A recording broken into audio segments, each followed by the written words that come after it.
Hello, everyone. I'm Yvonne from Verity Times, and today I will be speaking with Ann Horton, who is a healthcare and health communication expert with over 20 years' experience under her belt. She's currently the president of Collaboration Communication, an organization providing communication support to government and non-profit organizations, including healthcare practice. Her expertise has been sought after by prestigious organizations, including the World Bank, the Agency for Healthcare Research and Quality, National Cancer Institute, and a whole lot more organizations. Anne continues to be a driving force in the field of healthcare communication and administration. Hello, Anne. Okay. Hello. Awesome. So today we're going to be talking about audience-centered messaging and how that plays a crucial role in addressing health misinformation. So Arne is going to be talking to us about why it's very important to tailor messages to specific target audiences and how these can also help combat misinformation, especially in this information landscape where messages spread rapidly. And so to get deeper into this concept, I'm going to ask you a question first. Can you explain what audience-centered messaging means in the context of health communication and why this is important? Sure. And to be honest with you, I think that there is no more important manifestation of audience-centered messaging than in health communication. Yeah. And that's because our health is so personal. It is personal, it is private. And for some of us, it's a real challenge to understand and maintain positive health, good health, and understand what the factors are that go into being healthy. And so the only way to get into the hearts and minds of people and to really influence their behavior is to understand them, right? And so understanding individuals that we're targeting with messaging so that we can contextualize it in a way that resonates with them. I mean, there's just not anything more important than that when it comes to health communication. Right. And because like the population is diverse, right? So it's very important that at different phases, for some people, you tailor the message to a community level where it can easily get to them and they can understand it in the language that is familiar to them, right? And so that brings me to the second question of how trust plays a crucial role in addressing health misinformation, especially again at a community level. So how do you think audience-centered messaging contribute to building trust among diverse population? Because the trust level for these different populations are different, right? How do you think having to create audience-centered messaging can help to build trust? When I get to know you or anyone else, I want to understand who you are, what your experiences have been, what your cultural nuances are in your family, in your community, in your history, Right. and really get to know you, right? So if we become friends, I would know these things about you and I would kind of know what makes you laugh and what motivates you. And that's kind of how we build friendships and we build trust. And it's a similar concept when we're building trust in communities that we want to communicate important health information to. So we really have to understand who we're working with. And that has to be a two-way street. It cannot be a one-way top-down approach to understanding communities and individuals and building trust and conveying important health information. It's got to be a two-way relationship. Right. And so I think really understanding our audiences and then engaging our audiences. So instead of deciding what I think or what an organization thinks is the right message for you as an individual, we need to find out from you what resonates with you, what's important to you. And really, we have to do the hard work to make it easier for people receiving those messages. The analogy I have is it's like writing the research paper before you do the research, right? You got to flip that. We've got to do the research. We got to invest resources in doing the research about individuals and communities if we want to make a difference. Right. That's actually a very good point. And that is, I think that as health communication professionals, that's something that we'll also need to invest time and resources in, right? Because it's two ways. We cannot always just pump information or messages at these people or the population without having to understand from their perspective what Yes. language or what tone or how best to create the messages that are going to eventually be effective. And Right, so, right. And we've got to take all these things into account, right? right. Racial differences, cultural differences, sexual differences, gender differences, all of that needs to be taken into account really in every instance of health communication. That's so true. Very true. And that also leads me to the next question, right? In trying to understand as health communication professionals, what are some challenges, right, or some obstacles that will arise when implementing audience-centered messages, right, across diverse population? And when we experience these obstacles or challenges, what are some ways to actually overcome them? Well, I go back to that point about the research. If we're doing the research and we're engaging those populations, it's not going to be a predetermined approach or outcome. It's going to be an evolving approach and outcome. And so that research needs to be done, the engagement needs to be there, and then we've got to be ready to adapt and adjust as we go, depending on how messages are resonating or how effective those messages are in affecting people's thoughts, behavior change. So again, I think it really goes back to doing that solid research and also approaching every project and population with humility and saying, I'm here to learn from you. I've got really important information that we want to convey to you and your community, and we need to learn from you about how we should be doing that.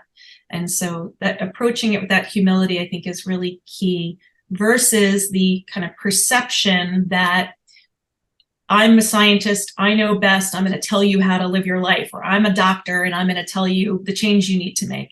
I think we've all had this experience where we go into doctors' offices, and especially as we get older, they'll say, well, your cholesterol's a little high, stop eating red meat. Well, I don't eat red meat. So that message isn't effective for me, because I'm going to walk out and say, that person doesn't know me at all. That person didn't ask me any questions about my diet, didn't give me any information to read for myself. That's just a simple, oversimplified solution to a very complex problem. So we got to avoid that by really doing that research and understanding our audiences. And then if we do that, any obstacle after that, we can overcome because we've done that research. And so the other interesting aspect of that is the media and social media is evolving so rapidly.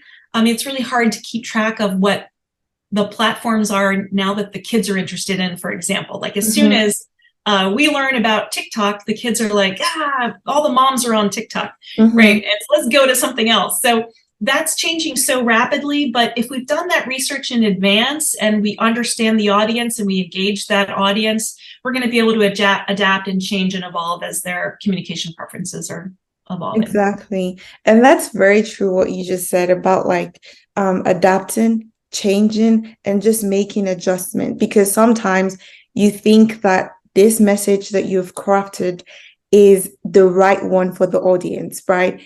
And in getting to know them and realizing that this might actually not be effective, it's important to be humble and make those changes, right? Rather than saying, oh, this is what we've come up with and this has to be what it is. But in having to be willing to make those changes, which I believe requires humility, right? And even though that's a lot of work, but the end goal is to see that these messages are effective and audiences are making the right behavior change that is needed, right, from the messaging. And so having to adjust and make those changes is very important. And based off your last point, you mentioned stuff about social media, right? That leads me to the next question. So we have like different platforms that are evolving, and even the digital space is evolving every now and then, right? And so my question to you is, what do you think, or how can audience-centered messaging be adapted to different communication channels? So how you would communicate, for example, at a community level will be different from how you communicate on social media, for example, or even traditional media. And like, so if we give an example of the COVID-19 pandemic, right? You see that how the CDC had messages that were for different population, right? Even the marginalized population, how you would communicate to them will be so different. So in talking about the medium and the channels that you use, or we use as health communication professionals, right? How can audience-centered messaging play out in their channel selection? Yeah. And, I might be naive on this point, or I might be very old school, but I don't think this is a heavy lift for communication professionals. I think this is what we're trained to do. And as long as that audience understanding, the target audience understanding is there, we can then adapt those messages to these different mediums, and look at it in a very comprehensive way so that we can use the same core information and then adapt it out into these different channels. And I really do believe, 20 years ago, it was a similar conversation. It just, back then we couldn't have imagined that there would be Instagram and TikTok, right? And Snapchat. But we were having the same conversations about putting in the work up front to understand the audiences, engage the audiences, and work with them. And then we just adapt messaging to these different mediums, all the way from community health worker conversations and personal visits to people's homes to 30-second messages on some of these new media platforms. That's right. It was important you stated that we're trained for this, right? Because I mean, that's something that every healthcare professional should know and will know, because we're communicators, right? And so having to understand how to utilize different channels for the messages that we're putting out there is very important, right? So thank you for that response. So this next question will be maybe using COVID-19 as an example, right? What are some of the critical lessons that you actually identified or learned that provide valuable insight on using audience-centered messaging to address health misinformation?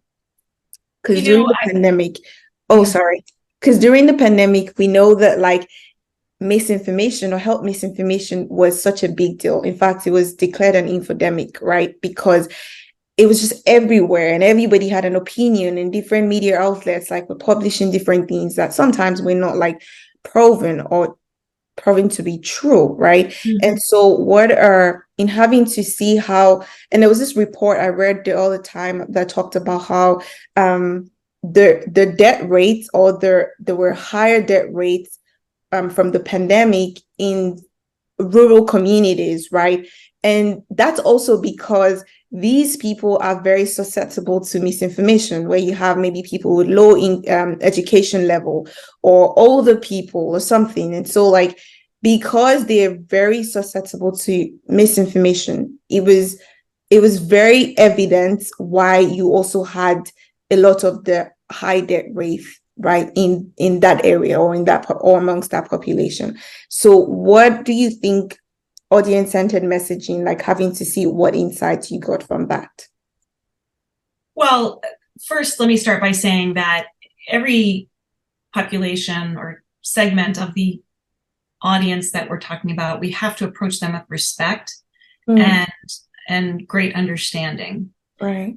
The population that you refer to living in rural communities also have a lack of access to certain resources, healthcare resources like primary care and mental health care. So all that has to go into consideration when we're talking about communication planning around public health. Specific to COVID-19, it was a really unique situation for us, I think, as a country and as a world. First of all, it was an unknown pathogen that we had to figure out. And while that was going on, there was speculation going on about what we should or shouldn't be doing. You remember sanitizing groceries, for example. Right. Okay, and we and surfaces, and wearing gloves out in public and things like that, where we did learn eventually that was maybe not the most effective way to prevent the spread of this particular virus. But we were scared and we were desperate to protect ourselves and our families, and so we did a lot of wacky things to try to do that. Right. So it was a novel virus, right? And then combined with this 24-hour news cycle that we're in now, where there is a desperate attempt to have hour by hour and sometimes minute by minute new information to share with audiences from the news media. And so that was spinning out of control. I think it's fair to say that dynamic was spinning out of control. And so I think that the consequence of that was that in many cases, a lot more harm than good was done. Not only in information coming out from the media, but also information coming out from non-traditional media sources like personalities on the internet, personalities on YouTube or on streaming channels that people access.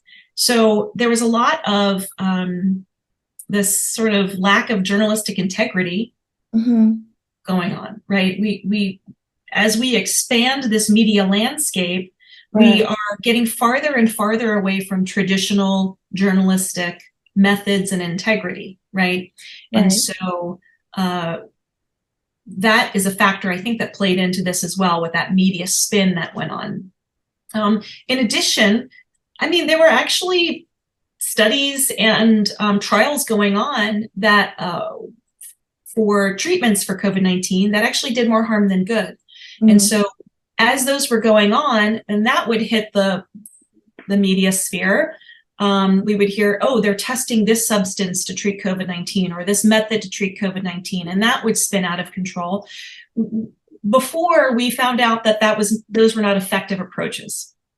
And we saw some of this going on at the very top of the administration at the time. People talking about methods and treatments that were not appropriate to be discussed yet in the public sphere because the testing had not been completed. So unfortunately, we lost more lives than we needed to, I believe, as a result of that. Another lesson learned is that we were not appropriately vetting and controlling the messaging coming from our administration. I don't know about you, but I would listen to press conferences and be yelling at the radio because I really thought that some messaging errors were made. It is not the time, a national crisis like we were in is not the time for off-the-cuff commentary and conjecture.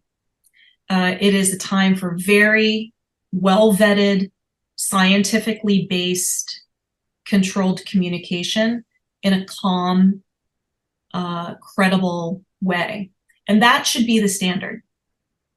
And that should be the standard for moving forward, because this is not the last pandemic that we're going to see in our lifetime, I believe. And, unfortunately, lives had to be lost for us to learn all these important lessons. Right. That's a good insight that you've actually really provided.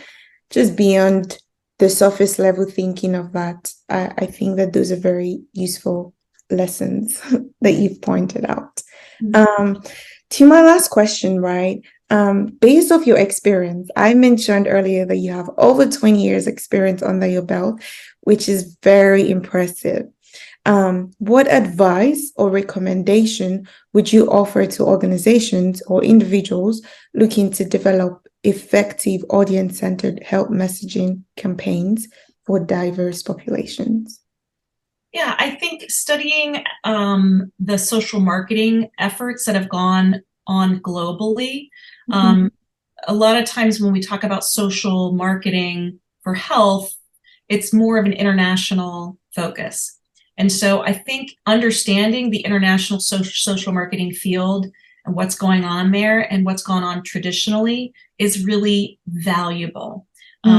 I've heard the saying before in social marketing that we use the same techniques that Coke gets you to switch from Pepsi to get you to change your health behaviors. So we have to have that level of sophistication and research and intelligence to really understand how to change people's health behaviors. So I think that understanding social marketing and global social marketing efforts is really important. And then really understanding audience segmentation and getting to know your audiences. I think that pilot testing is under-resourced and not done enough. In so many US government projects, we need to be pilot testing concepts, images, messaging before we proceed with delivering information to people. I will note that COVID-19 things were changing so rapidly as just one example that it's really difficult to invest the time and the resources needed to do that kind of work. But it's just never been more important than it is now that we've been through this pandemic, to really understand our population, the cultures in the United States, and to really get that infrastructure set up so that we're ready for the next one. And that's my hope for the future, is that we can take the lessons that we learned from the mistakes that were made during this pandemic and set up that infrastructure so that we're ready for the next one. Awesome. Awesome. That's actually very true, because the pandemic was such it just opened the channel for so many lessons, right? Because everything happened right before our eyes, and we're all just trying to figure out how to go about messaging and different things, and just having to think of what did we actually take out of this. And that's why I thought about audience-centered messaging, because there's so many strategies to combat health misinformation. But in having to really think of how can we get to this audience specifically and have effective messages that can be implemented and will eventually have maybe like an effective result, right? And in thinking about this is actually what made me think of how we don't really pay so much attention to this and its role in addressing health misinformation across diverse populations as a whole. And I'm so glad that you got to talk on this and shared like insightful knowledge on this. And I'm so grateful to have you on Verity Times. And yeah, this will actually be great to our audience. Thank you so much. Awesome. I'm so glad. Thank you so much. I really enjoyed the conversation. Same here.